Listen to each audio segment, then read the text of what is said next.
अस्सलाम वालेकुम दोस्तों। Welcome to my YouTube channel AH clinic one. उम्मीद करता हूँ सभी दोस्त खैरियत से होंगे।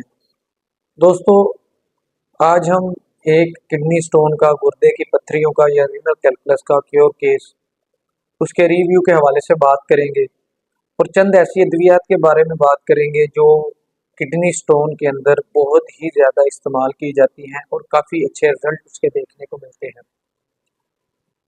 दोस्तों, मेरे पास एक पेशेंट आई जो हाइपरटेंसिव थी और जिनको कुछ दिल का कोई मसला भी लाहक था, जिसकी वजह से वो हाइपरटेंशन की अद्वियात और उसके साथ साथ दिल के अवारज में मुब्तला थी।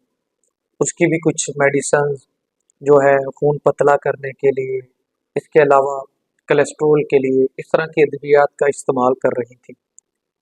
मेरे पास जब वो आई, शदीद दर्द के अंदर मुब्तला थी, इंतहाई कर्ब के अंदर मुब्तला थी। दोस्तों, मैं अपनी गुज़श्ता वीडियो के अंदर बता चुका हूँ, जब भी किडनी स्टोन का मरीज़ आए तो हमेशा मोडेलिटीज़ लेने की कोशिश की जाए। मोडेलिटीज़ के ऊपर आप जब कोई मेडिसिन को प्रिस्क्राइब करते हैं या अप्लाई करते हैं तो मरीज़ की दर्द में फिलफोर अफाका होना शुरू हो जाता है, मरीज़ बेहतर अपने आप को महसूस करता है और आने वाले वक्तों में वो दोबारा आपको अप्रोच करता है या आपको प्रायोरिटी देता है कि इन्होंने मेरी इमरजेंसी को ठीक किया था, तो मैं इनसे ही मेडिकेट करूं, मेडिकेट हो जाऊं या इनसे अपना मुतलका इलाज करवा सकूं। दोस्तों, जो वो मेरे पास आई तो मैंने उन्हें चेक किया तो उनको दबाने से राइट साइड रीनल कोलिक थी। जब उसको दबाया जाता था तो दबाने से वक्ती तौर पे अफाका हो रहा था और जब वो लेट जाती थी तो फिर भी उनको पेन के अंदर सुकून आ जाता था, रिलीफ मिल जाता था।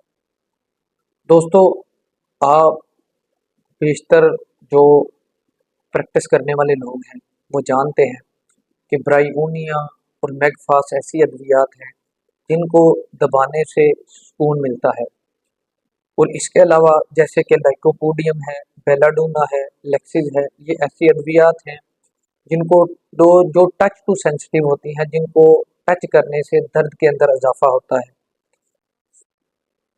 या हरकत से ब्रायोनिया के अंदर इजाफा होता है और दबाने से वक्ती तौर पे सुकून मिलता है। मैगफास के अंदर दबाने से, बोल डालने से वक्ती तौर पे सुकून मिलता है।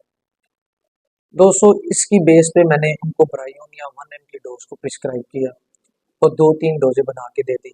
पेन तो क्लिनिक के ऊपर ही मरीज की बेहतर होना शुरू हो गई।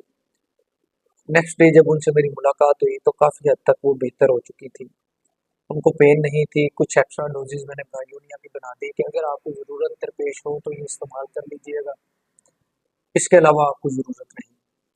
दूसरा केस दोस्तों, टच टू सेंसिटिव का केस था। मरीज को हाथ लगाने से दर्द में इजाफा होता था, चाय पीने से या गर्म मशरूबात पीने से वक्ती तौर पे सुकून मिलता था।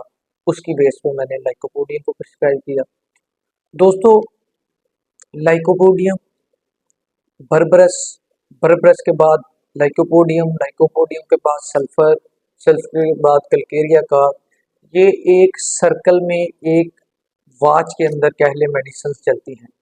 ये एक दूसरे की कम्प्लीमेंट्री मेडिसिन हैं जो एक दूसरे के असरात को बेहतर करती हैं या मुकम्मल सेहत याबी की तरफ लेके जाती हैं। इसका कतई मतलब नहीं कि आपने लाइकोपोडियम अप्लाई की है तो अगली डोज जो है आप सल्फर की अप्लाई कर दें।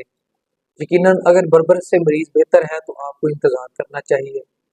जब बरबरस से उसको मज़ीद अफाका ना हो तो आपको लाइकोपोडियम की तरफ, उसके बाद सल्फर की तरफ, उसके बाद कलकेरिया कार की तरफ, इस तरह अद्वियात की तरफ जाना पड़ता है। दोस्तों, पहला मरीज जो था उसको लेटने से, वक्ती तौर पे दबाने से सुकून था, उसको मैंने ब्रायोनिया को अप्लाई किया तो विदिन फ्यू वीक्स उसके स्टोन्स रिड्यूस होकर रिमूव होना शुरू हो गए। इसी तरह जो लाइकोपोडियम का मरीज था उसको भी 1 mg की डोज में मैंने अप्लाई किया। 1 mg डोज में अप्लाई करने के बाद विदिन डेज उसकी भी जो स्टोन्स थे, किडनी स्टोन्स थे, वो रिड्यूस होकर रिमूव होना शुरू हो गए थे। इसके अलावा दोस्तों, कलकेरिया फ्लोर, पीजिया, प्रेरा ब्रेवा, उसके अलावा जैसे कि मैं आपको बता चुका हूँ कि इंडिविजुअलाइजेशन के हवाले से कोई भी मेडिसिन आ सकती है, जैसे सार्सिप्रेला है, थिलाप्सी बर्फ है। इसके अलावा कोई भी मेडिसिन जो है इंडिविजुअलाइजेशन के हवाले से आ सकती है। और अगर आपको मरीज की मेंटल स्टेट और फिजिकल स्टेट दोनों बर वक्त पता चल जाए, तो जो मेडिसिन उसके ऊपर बिल मिसल उतरती हो, मुकम्मल उतरती हो, चाहे वो थैलाप्सी बर्स हो, चाहे सार्सिप्रेला हो, चाहे कैंथरस हो, चाहे सीपिया क्यों ना हो, चाहे रूटा हो, लाइकोपोडियम हो, ब्रायोनिया हो, मैगफास हो, अपीजिया हो, कल्केरिया फ्लोर हो, इस तरह की कोई भी अद्वियात हो, अगर वो बिल मिसल हो तो मरीज को जो स्टोन है चंद दिनों के अंदर मुकम्मल तौर पर रिमूव हो जाते हैं।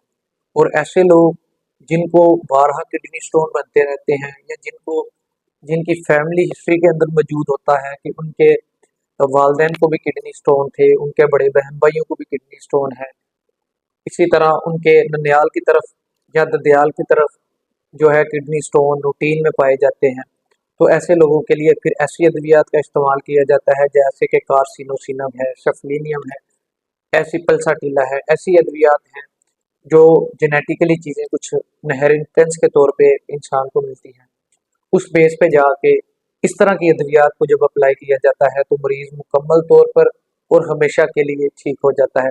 बाज़ दफ़ा हमारे लोग जो है उनकी ड्रग ऑफ चॉइस या बिल मिसल दवा का इंतखाब करते हैं, लेकिन वो मुकम्मल काम नहीं करती। तो इन सूरतों में कार्सिनोसिनम, सफलीनियम, पल्साटिला, मेडोरिनम, मर्कसाल, सल्फर, इस तरह की अद्वियात का इस्तेमाल किया जाता है, थूजा, इस तरह की अद्वियात का इस्तेमाल किया जाता है जो मरीज को मुकम्मल सेहत याब करती है। दोस्तों, मैं उम्मीद करता हूँ आपको ये वीडियो पसंद आएगी। इसके अलावा जो दोस्त मेरे चैनल पे नए हैं, चैनल को सब्सक्राइब करें, बेल आइकन के बटन को प्रेस करें ताकि हमारी आने वाली हर नई वीडियो आपको बर वक्त मौसूल हो सके। शुक्रिया।